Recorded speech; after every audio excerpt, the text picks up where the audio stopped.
ओम शांति। 6 दिसंबर 2023 बाबा के महावाक्य। मीठे बच्चे, मैं तुम्हें फिर से राजयोग सिखलाकर राजाओं का राजा बनाता हूँ। इस फिर से शब्द में ही सारा चक्कर समाया हुआ है। प्रश्न, बाप भी प्रबल है तो माया भी, दोनों की प्रबलता क्या है? उत्तर, बाप तुम्हें पतित से पावन बनाते, पावन बनाने में बाप प्रबल है, इसीलिए बाप को पतित पावन सर्वशक्तिमान कहा जाता है।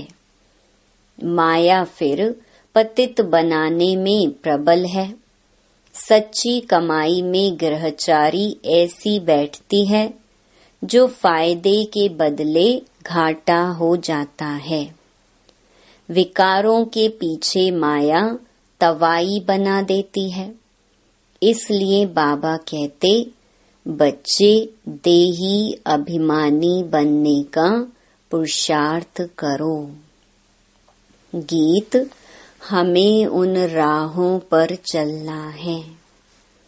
ओम शांति। तुम बच्चों को किन राहों पर चलना है? जरूर राह बताने वाला होगा। मनुष्य रॉन्ग रास्ते पर चलते हैं तब तो दुखी होते हैं। अभी कितने दुखी हैं क्योंकि उनकी मत पर नहीं चलते।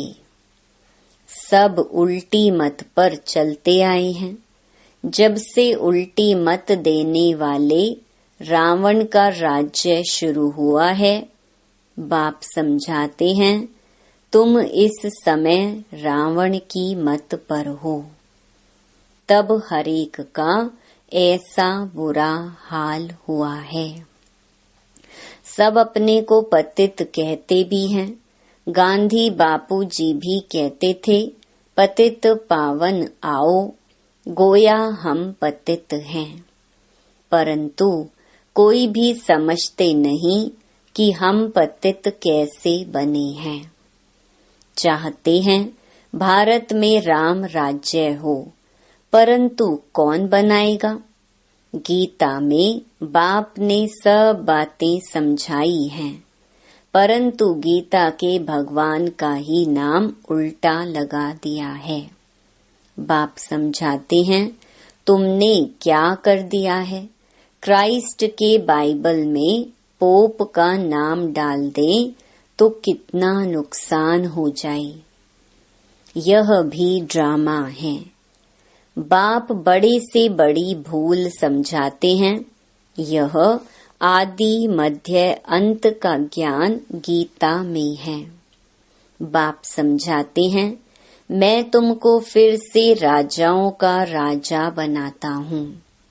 तुमने 84 जन्म कैसे लिए, यह तुम नहीं जानते हो। हम बताते हैं, यह कोई भी शास्त्र में नहीं है। शास्त्र तो अनेक हैं, भिन्न भिन्न मतें हैं। गीता माना गीता। जिसने गीता गाई है उसने ही राय दी है। कहते हैं, मैं तुमको राजयोग सिखाने फिर से आया हूँ। तुम पर माया का परछाया पड़ गया है, अभी फिर से मैं आया हूँ। गीता में भी कहते हैं, हे भगवान, फिर से गीता सुनाने आओ, अर्थात फिर से गीता की नॉलेज दो। गीता में ही यह बात है कि आसुरी सृष्टि का विनाश और दैवी सृष्टि की स्थापना फिर से होती है। फिर जरूर कहेंगे, गुरु नानक फिर से आएगा अपने समय पर। चित्र भी दिखाते हैं। श्री कृष्ण भी फिर से वही मोर मुकुट वाला होगा। तो यह सब राज गीता में है, परंतु भगवान को बदल दिया है। हम ऐसे नहीं कहते कि गीता को नहीं मानते, परंतु उसमें जो यह उल्टा नाम मनुष्यों ने डाल दिया है, उसको बाप आ करके सीधा करके समझाते हैं। यह भी समझाते हैं, हर एक आत्मा में अपना अपना पार्ट नुंधा हुआ है। सब एक समान नहीं हो सकते। जैसे मनुष्य माना मनुष्य, वैसे आत्मा माना आत्मा, परंतु हर एक आत्मा में अपना पार्ट भरा हुआ है। यह बातें समझाने वाला बड़ा बुद्धिमान चाहिए। बाप जानते हैं कौन समझा सकते हैं, कौन सर्विस करने में समझदार हैं, किसकी लाइन क्लियर है। देही अभिमानी रहते हैं। सब तो परिपूर्ण देही अभिमानी नहीं बने हैं। यह तो अंत में रिजल्ट होगी। इम्तिहान के दिन जब नजदीक होते हैं तो मालूम पड़ जाता है कौन कौन पास होंगे। टीचर्स भी समझ सकते हैं और बच्चे भी समझते हैं कि यह सबसे तीखा है। वहाँ तो ठगी आदि भी हो सकती है, यहाँ तो यह बात हो न सके। यह तो ड्रामा में नूंद है, कल्प पहले वाले ही निकलेंगे। हमें पता चलता है सर्विस की रफ्तार से। इस सच्ची कमाई में घाटा और लाभ ग्रहचारी आदि आती है। चलते चलते टांग टूट पड़ती है। गंधर्वी विवाह करने बाद फिर माया एकदम तवाई बना देती है। माया भी बड़ी प्रबल है। बाबा प्रबल है पावन बनाने में, इसीलिए उनको सर्वशक्तिमान पतित पावन कहा जाता है। और फिर माया प्रबल है पतित बनाने में। सतयुग में तो माया होती नहीं, वह है ही वाइसलेस वर्ल्ड। अभी है एकदम विशियस वर्ल्ड। कितनी जबरदस्त प्रबलता है। चलते चलते माया एकदम नाक से पकड़ तबाही बना देती है, फारकती दिला देती है, इतनी प्रबल है। भल सर्वशक्तिमान परमपिता परमात्मा को कहते हैं, परंतु माया भी कम नहीं है। आधा कल्प उनका राज्य चलता है, यह कोई थोड़े ही जानते हैं। दिन और रात आधा आधा होता है। ब्रह्मा का दिन, ब्रह्मा की रात। फिर भी सतयुग को लाखों वर्ष, कलयुग को कितने वर्ष दे देते हैं। अभी बाप समझाते हैं तो समझ में आता है। यह तो बिल्कुल राइट है। बाप बैठ पढ़ाते हैं। कलयुग में मनुष्य थोड़े ही गीता का राजयोग सिखाए राजाओं का राजा बनाएंगे। ऐसे तो कोई है नहीं जिसकी बुद्धि में हो कि हम राजयोग सीख राजाओं का राजा बनेंगे। वो गीता पाठशालाएं तो अनेक हैं, परंतु कोई राजयोग सीख राजाओं का राजा व रानी बन नहीं सकते। कोई भी एम ऑब्जेक्ट राजाई पाने का नहीं है। यहाँ तो कहते हो हम बेहद के बाप से भविष्य सुख की राजाई पाने के लिए पढ़ते हैं। पहले पहले तो अल्फ पर समझाना है। गीता पर ही सारा मदार है। मनुष्यों को कैसे पता पड़े सृष्टि चक्र कैसे फिरता है। हम कहाँ से आए हैं, फिर कहाँ जाना है, कोई को पता नहीं है।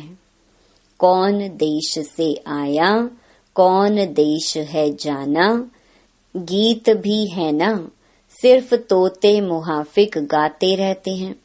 बुद्धि जो आत्मा में है वह नहीं जानती कि हम जिसको हे परम पिता परमात्मा कहते हैं वह कौन है। उनको ना देख सकते हैं न जान सकते हैं। आत्मा का तो फर्ज है ना बाप को जानना देखना। अभी तुम समझ गए हो हम आत्मा हैं, परम पिता परमात्मा बाप हमको पढ़ाते हैं।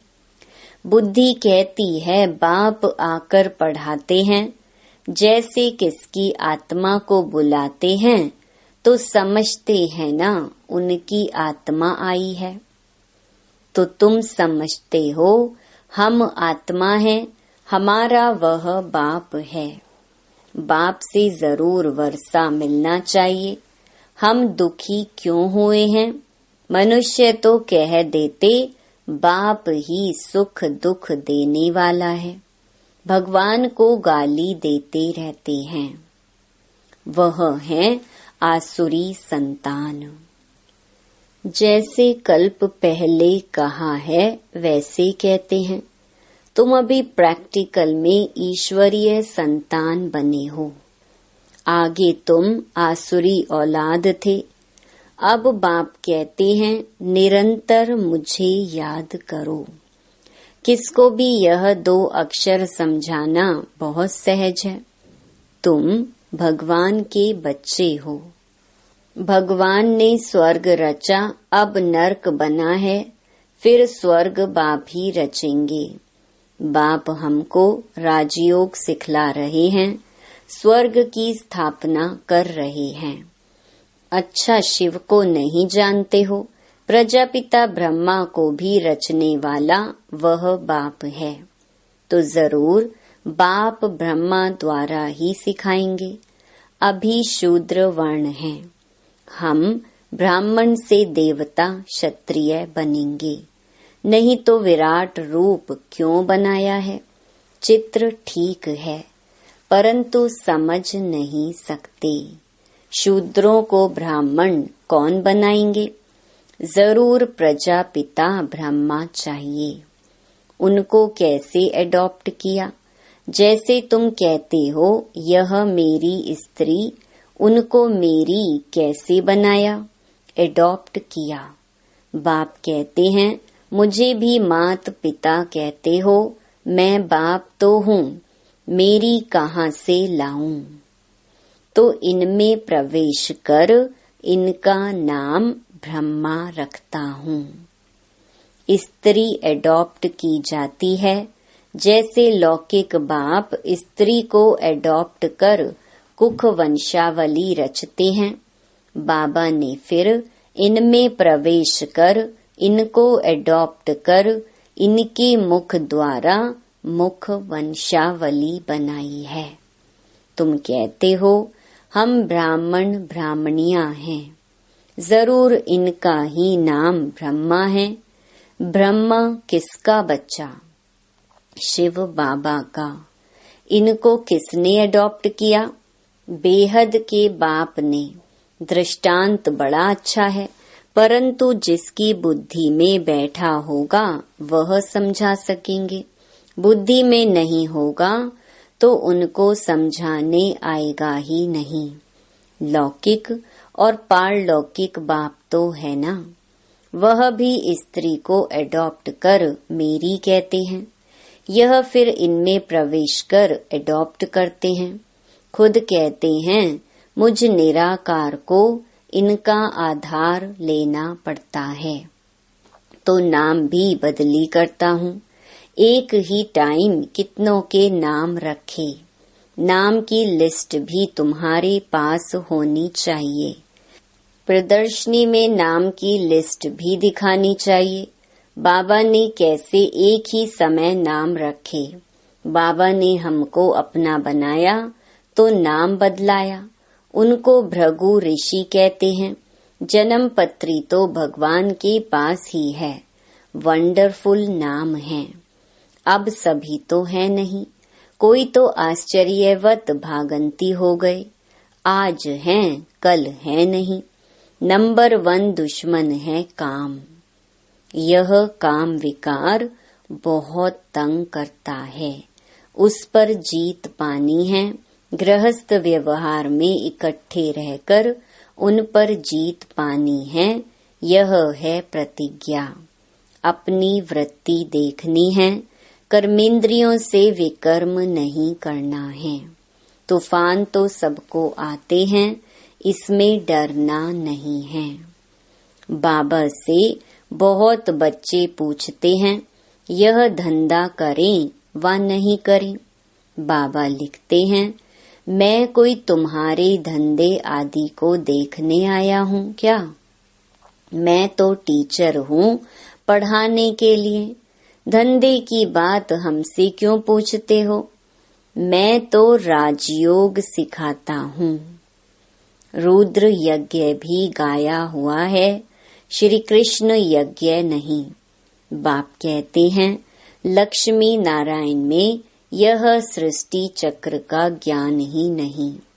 अगर यह मालूम हो कि 16 कला से फिर 14 कला बनना है, तो उसी समय ही राजाई का नशा उड़ जाए।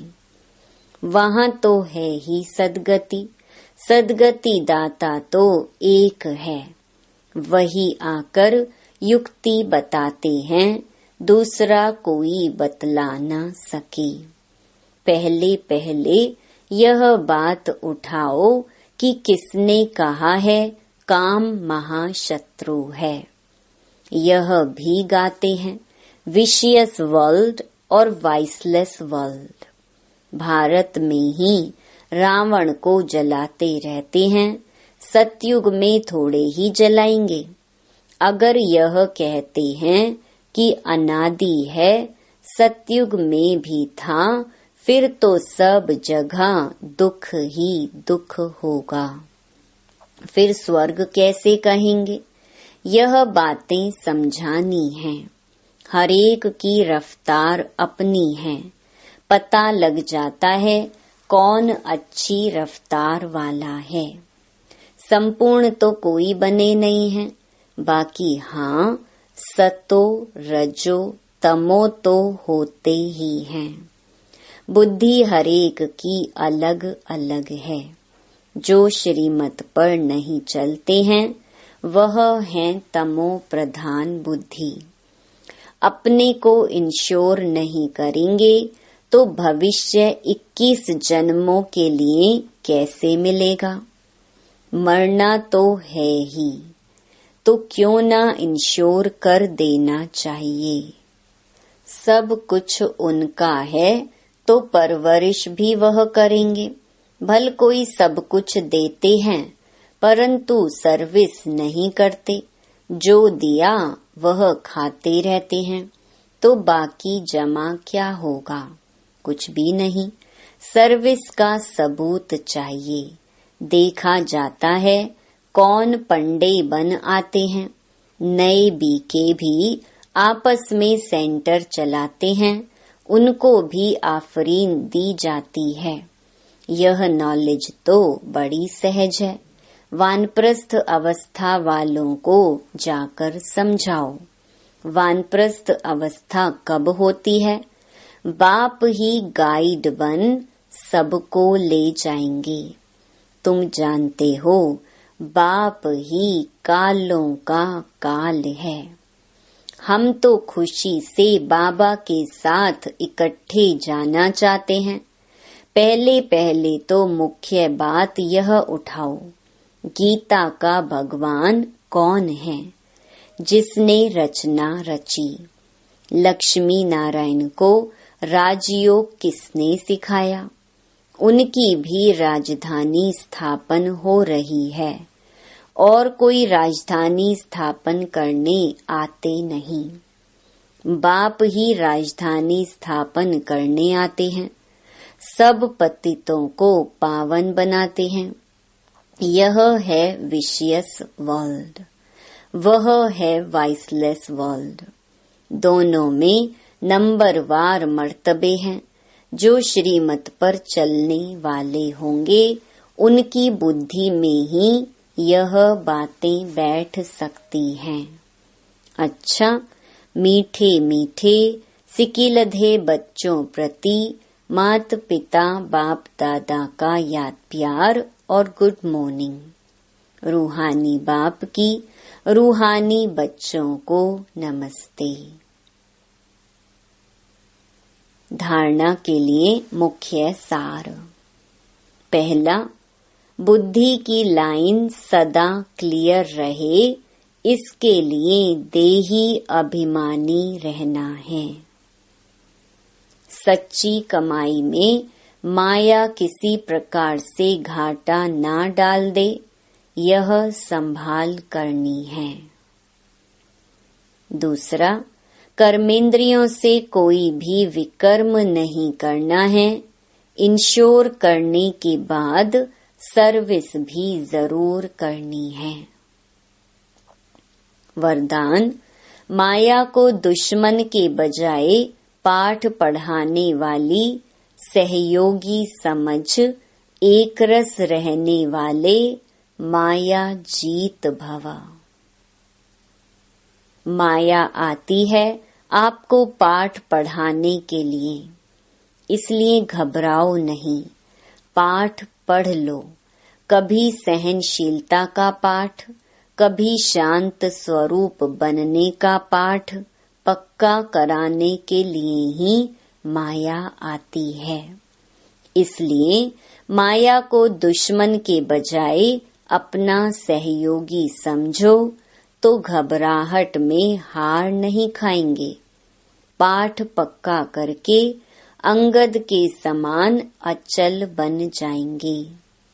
कभी भी कमजोर बन माया का आह्वान नहीं करो तो वह विदाई ले लेगी। स्लोगन, हर संकल्प में दृढ़ता की महानता हो तो सफलता मिलती रहेगी। ओम शांति।